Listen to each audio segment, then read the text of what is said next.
by definition, then certain things you hear are going to be dangerous, because if they're coming from a place that isn't the place that you want to get to, it's only going to serve you to such a level. Whatever you're exiling, the idea is it's a truth that you don't want to admit to yourself, and you definitely don't want to admit to others. So it's something that you're hiding. Everyone has things that they're unconsciously hiding, essentially. Detaching from the outcome frees you from that. Next Level Nation, welcome back to another episode of Next Level University, where we help you level up your life, your love, your health, and your wealth. We hope you enjoyed yesterday's episode. It was episode number 1536, A Simple Practice for Increased Positivity. Today, for episode number 1537, happy Friday if you are listening to this the day it launched. Detach from the outcome and what that actually means.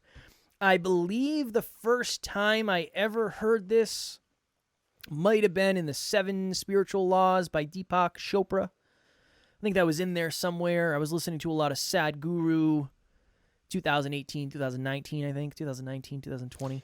You were going down the spiritual path. I had a season of spirituality. Now, before we start, I want to reiterate, I am not anti-spirituality. I'm spiritual myself. I believe in what I believe in. Alan believes in what he believes in. And I'm not trying to bash detach from the outcome or what that means to you. My goal is to explore what it means to us, and then hopefully through that, you'll explore what it means to you. And is that belief serving you? Could it be serving you more? All of that happy jazz. Again, at the end of the day, I want to increase my own self-awareness, because I think the more self-aware I am, the more opportunity I have to change my life, right? So that's why we have deep conversations like this.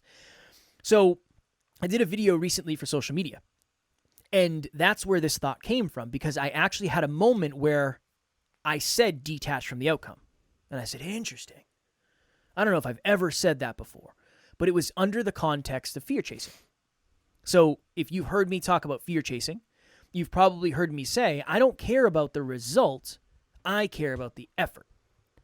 So for those who might be new, fear chasing, all that means is doing something that scares you.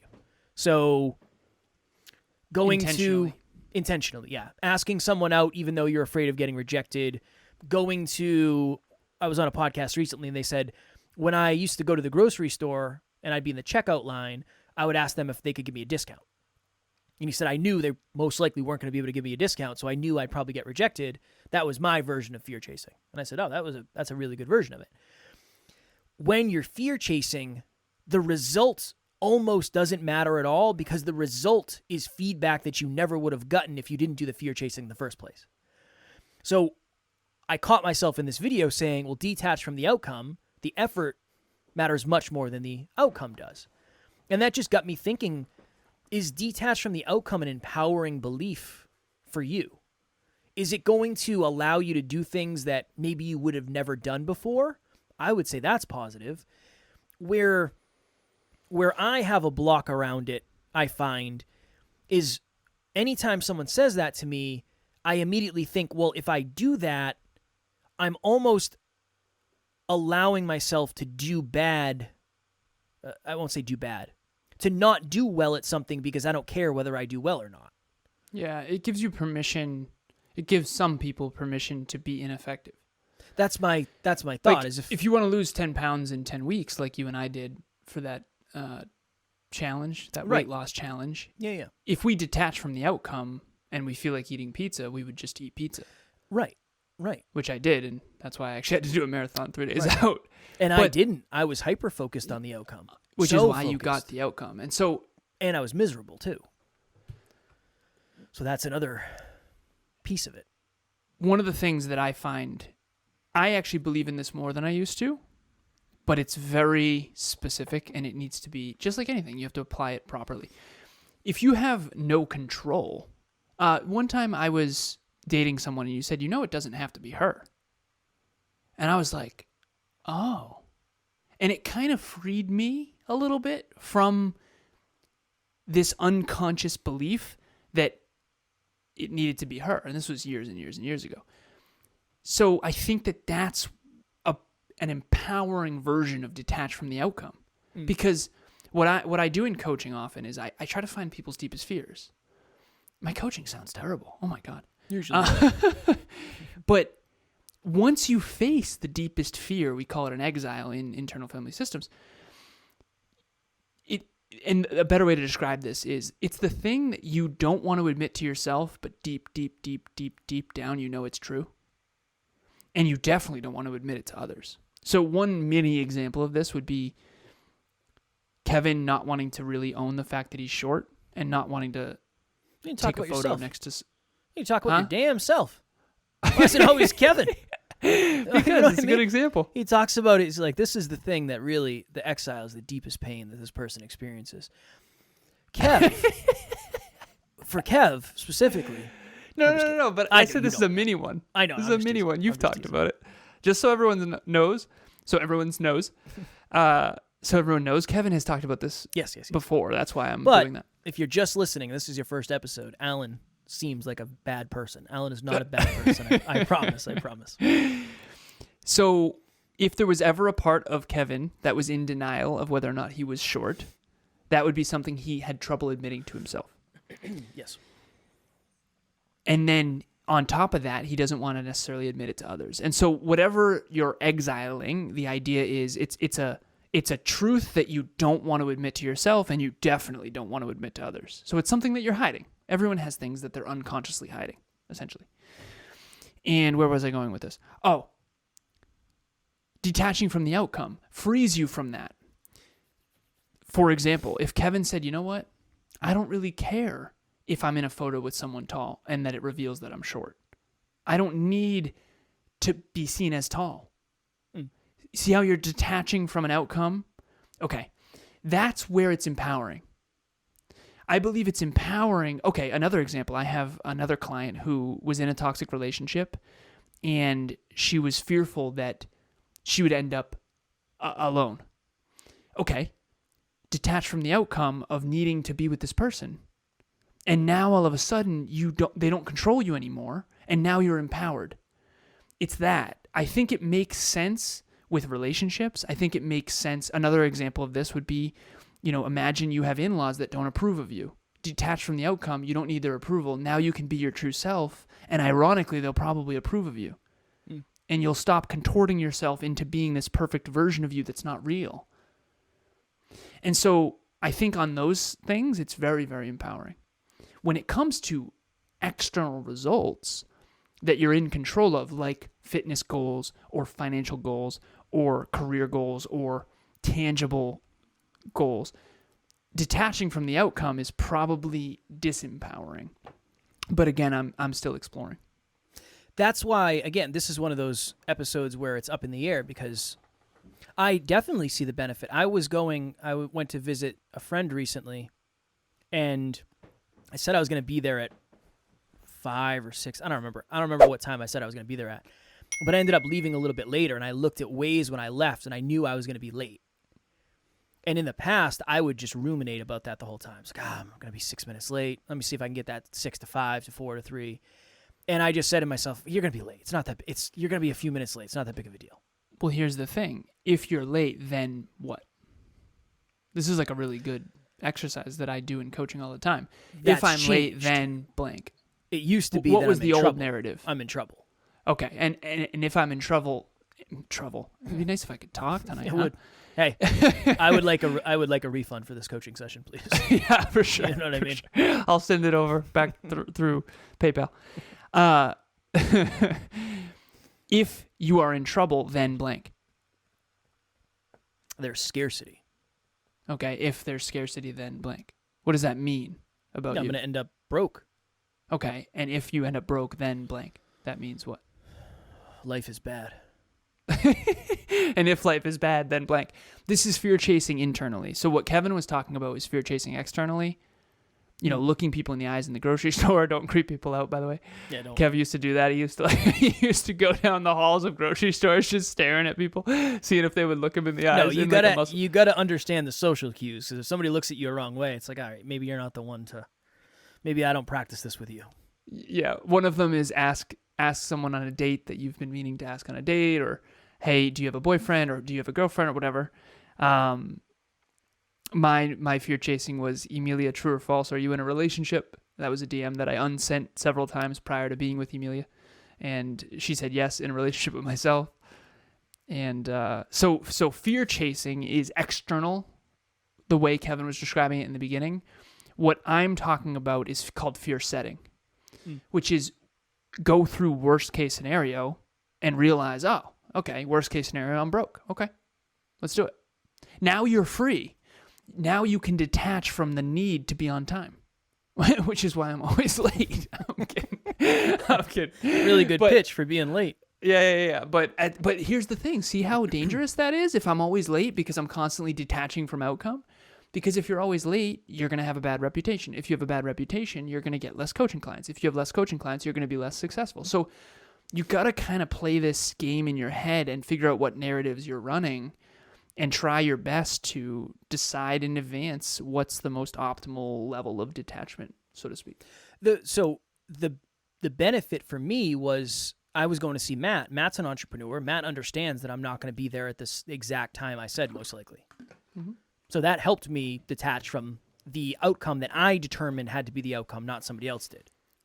So maybe that's another layer of this is if you're determining, if the outcome doesn't necessarily, I mean, even that's a fine line. I was going to say, if the outcome doesn't necessarily serve you, then, or if it overserves you, do I have to be right on time every single time? Yeah, I kind of do. I want to be. I aspire to. You want to be, but you don't have to be. You see how empowering that is? Yeah, but I have to be. No. Well, this is growth then. Well, no, but what if I have to be because I want to be so bad? That's important. It's something I value. Just like you don't have to be the best partner. Yeah, I do. Yeah, I do. Checkmate, okay. Son. Yeah, well said. And it's like, you don't have to track your habits. It's like, yes, I do. But here's the thing. Some of them are empowering and some of them aren't. That's what this conversation is coming down to. Is being on time is empowering, so keep it up. Strong work. I think it's why are you doing it? Yeah, exactly. Because what if you never spend the rest of your life never being around tall people just in case there's a photo taken? That's not empowering. See how it's disempowering? Right. Versus being on time is actually very empowering. So I think that's probably the best thing to do is figure out what outcomes you are attached to and figure out whether or not that's helping you grow or not. I had a call with a client today. And this is a podcast client who we very rarely talk about podcasting. It's just a really good energetic Our coaching match. just does not sound that good. I know. We really need to do a better job. Or really good, depending on how you view it. Yeah. We have very, I don't know how to explain it. Our energies just match really well where we can just show up and then things happen. I don't know how to explain it. What an awesome, sign me up, man. But, you know? A couple calls ago. I think I'm going to have to detach from your coaching. Well, if you're not a podcaster, you probably never work with me anyway to begin with anymore. But this person is a podcaster. They said recently, I have to get off all these dating apps and I just have to put myself out there in real life with people and see what happens. In a way, that's kind of saying I'm detaching from the outcome of having to find someone right now. Yeah. They met someone last week. Yeah, makes sense. So that's another, I don't know. Here's the truth. I don't know. A very conclusive episode. Very conclusive. You have to do the exploration for what does it mean for you. I've just met so many people. Who have said, well, why do you have to be better? Why can't it be something more empowering? Better is empowering to me. And this person was not successful. And again, I'm not saying this from a judgment standpoint. I'm just saying this was a fact. This person was not externally successful, and they most likely aren't going to be, based on their behavior and the way they do things. Maybe they don't aspire to have, going back to the episode we did recently, maybe they don't aspire to have the level of external success I do. I don't know. But by definition, then certain things you hear are going to be dangerous because if they're coming from a place that isn't the place that you want to get to, it's only going to serve you to such a level. So even today, I was on a podcast, and the advice I give is going to be different than the advice other people give, because what I believe that has worked for me might not work for someone else. But I just struggle with that. The detached from the outcome thing, I don't think I'd be nearly as good as I am at certain things if I just detached from the outcome. But I also understand that when I get in flow in an episode and the outcome isn't don't say anything imperfectly, that episode's probably better. Exactly. Yep. So that's the duality. It's the duality. We should we should really unpack duality briefly. And there's something else I want to riff on, for lack of a better phrase. Riff on? Mm-hmm. Wow. I want to riff on. Emilia, I said that recently. She's like, I like that. You're going to riff. You know where that comes from? I think that's like a guitar. Nice, strong work. Right? Yeah, guitar. So I want to riff on something. Hey everyone, I'm Helen Baker from Melbourne, Australia. I'm an entrepreneur and a client of Alan's from Next Level University. I've had many business coaches in the past, and I can honestly say that Alan is seriously next level. He has this unique ability to help you find a solution to your business problems. I can be vulnerable with Alan, I can share anything and feel comfortable in his presence. I feel empowered to do incredible things. So if you're looking for a business coach, I highly recommend Alan, because he will be instrumental in achieving your success. People say it's not about the destination, it's the journey. You've heard me talk about this, Kev. Yes. Now, I'm going to hold the duality, and duality means you hold two seemingly opposing ideas in your consciousness simultaneously. So this is becoming a very hyper-conscious episode. For the new listeners, we used to have a podcast called the Hyper-Conscious Podcast that has been transformed into Next Level University. So we're going to be very hyper-conscious. If you look up hyper-conscious in the dictionary, it's actually one word, and it's acutely aware. So we're trying to be acutely aware of ourselves, of the world, other people, the human condition, how it all works. So, duality is holding two seemingly opposing ideas in your consciousness simultaneously. Okay, people say it's not about the destination, it's about the journey. Here's the problem. You're going to grow a lot more climbing Mount Everest than you are climbing Mount Monadnock. I just picked a mountain. I don't even know where Mount Monadnock is. We gotta find you a small mountain that everybody knows. Mount Wachusett. No, that nobody knows that. I know, I swear, I snowboarded as a kid. It's about me and my snowboarding career. What about Sugarloaf? That's a big mountain though, up in Maine. Okay, doesn't matter. Here's my point. The journey is dictated by the destination you choose in advance. We all know this. When you I drove across the country when I was in my early 20s. I drove to LA. I lived in LA for 3.5 months. I drove from essentially Boston to LA, and we took the middle route. You can go south route, northern route, or middle route in the U.S. People say life's about the journey, but here's the thing. The destination was deeply meaningful. We had a purpose. We weren't just driving around to drive around. That's called aimless wandering. So what you want to do is you don't want to huddle in a corner where it's safe your whole life and not go on an epic journey, which means if you detach from every outcome, you're basically just stagnant, drifting along with the tide. That's a directionless life. Versus choose a destination that you feel called to, aim at the highest good that you can conceptualize and believe in, work toward that, and then let it evolve as you go. That's the best I've got. Now, a tangible example of this is I have a client who has on her phone background her dream relationship. It's essentially two women on a beach with a child that they've adopted. And I said, listen, is that woman out there for you? The woman who checks every box. I said, I don't know the answer to that. But what I said is, I can almost promise you that it's going to come in a different package than you think. So just don't attach too much to, she has this color skin and she's from this cultural background and she is this height. You got to be open enough to where when you're called, you'll take the chance, but not so open that you settle for anything. And you see how that's a duality and we all kind of have to deal with that. I knew intuitively on my highest self that Emilia was the one for me. I knew that. I literally had it in my phone, Emilia Hart, and my executive admin at the time is like, you never even met her before. I said, I don't know how to explain it, but this is my person. I'm gonna be with this person. I'm not gonna be friends with her. We're gonna be together. And she's like, well, how do you know that? I don't get it. I said, I don't know. I can just tell. When you know, you know. And I used to be the guy who said, that sounds stupid. And now I'm like, no, you'll know. But anyways, I don't want people to attach so deeply to an outcome. Emilia came in a different form than I thought, for sure. That doesn't mean it's not unbelievable and unbelievably aligned and the best thing that's ever happened to me, hands down. So, what you aim at matters.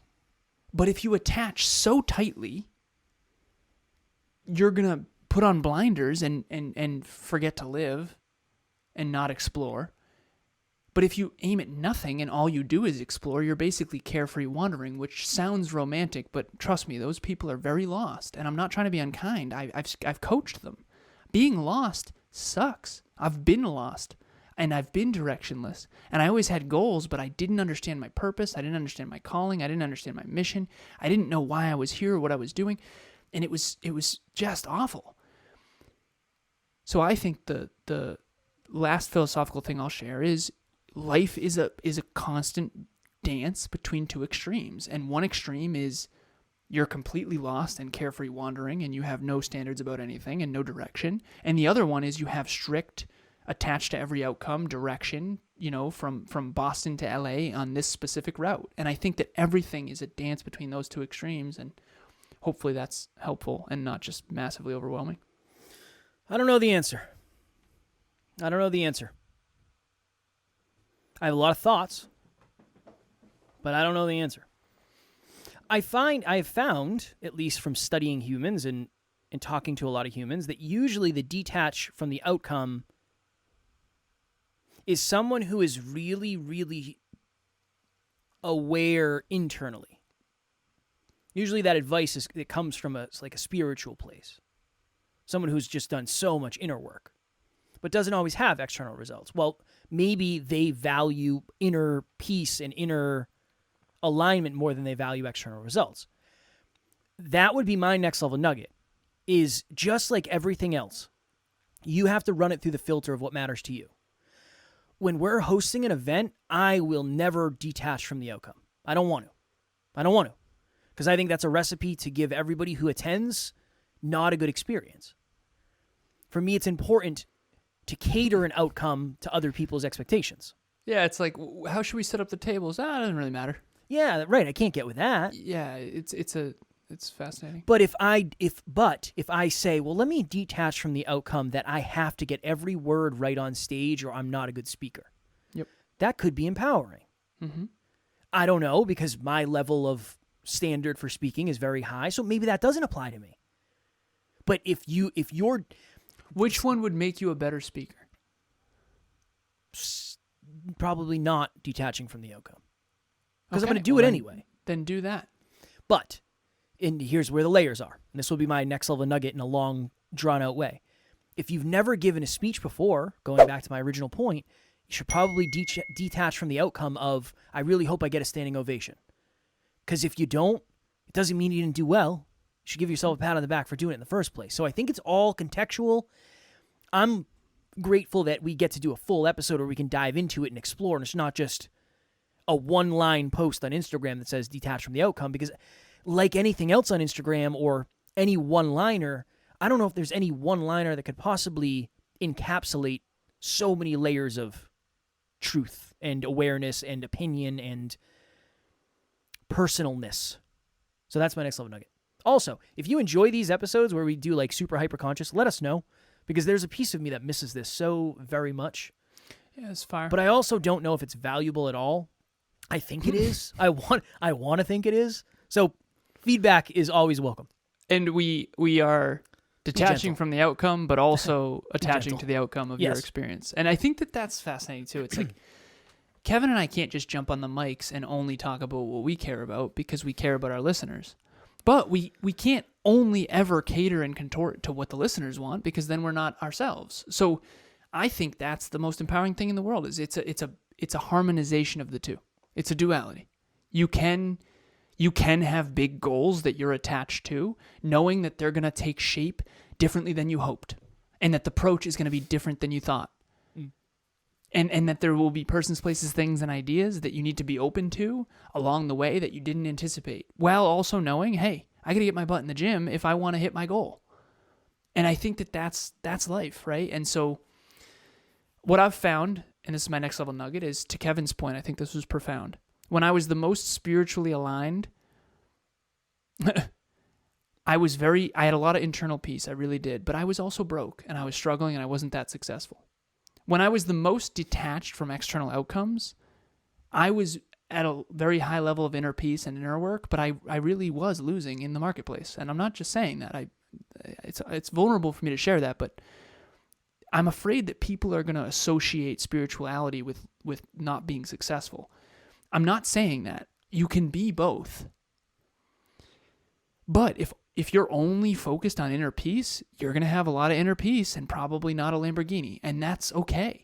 If that's your choice, just make that choice consciously. For me, that was not okay. I wanted to have a successful business. I wanted to have a successful team. I wanted to be a peak performer. And I wanted to win championships in this metaphor. I'm not actually winning championships, but you know what I'm saying. And so those who are the most attached to external results, I'm telling you, I coach them. They get results. They are not as fulfilled. Right. But they get results, and they do whatever it takes, and they're sickos. And trust me, they've got some results you would love. But they're also deeply unfulfilled sometimes. So, and they're not always the most inner guided, and they're definitely not the most emotionally mature. And so you got to try to be holistic with this. I used to be overly focused on external results at the expense of my core values and my integrity, and now I'm a more harmonized version. And then I also went the other way with it, and I was fully integrous and never lied about anything to anyone, and I was super virtuous, but I also was broke. So I've since become a wholesome man who is trying to balance these two, lefty and righty. So physical, mental, emotional, spiritual growth. Try to be holistic. You become a whole man. I have tried very hard to grow from a boy to a wholesome man. You're a wholesome man. Deep one. I just had a breakthrough for a future episode. Should you focus more on strengths or weaknesses? My opinion on that keeps changing too. People ask on podcasts, and it's like, now I don't even know. I don't know what my truth is anymore. So we'll explore that in a future episode. Every episode is going to be what Kevin's not sure about. That's the Uncertain Chronicles. This is an Uncertain Chronicle episode where I don't know if you're going to get anything from it, but you might get a lot from it. I don't know. If you have not yet joined our private Facebook group, please do. Again, a group of amazing individuals who want more out of life. Not necessarily entrepreneurs, not necessarily business owners, not necessarily someone who aspires to change the world, but they do aspire to change the world in their own unique way. They aspire to bring something unique to it, whatever that means to them. If that is you, please join. We would absolutely love to have you. And as always, the link is in the show notes. On December 7th, 2023 at 6 p.m. Eastern Standard Time, we are doing our 2-year anniversary, 24 monthly meetups in a row, 24 months, 2 years, 3 things holding you back from your, in all caps, version of success.